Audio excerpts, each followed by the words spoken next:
checking the vinyl. Let me know what do you think. The vinyl size, I was looking, yeah, that one. I was looking online and that seems to be small. Numbers a little bigger.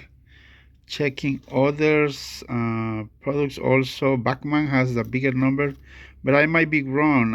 I'm just comparing the size. But let me know your thoughts. That's the original.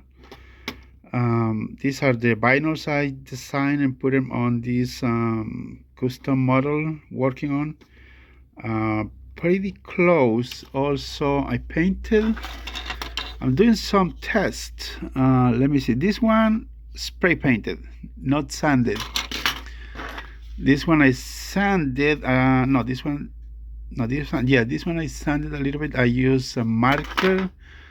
It looks a little wobbly. This one is just marker. See, what happened is I put the heat gun on this one, and I didn't like it. But this one I think I use satin, but it's better than nothing. I mean, the price is going to be low. It will not be expensive. This one is oil-based marker.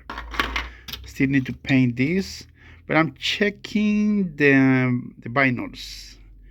Let me know what you think so I can make some adjustments. Yeah,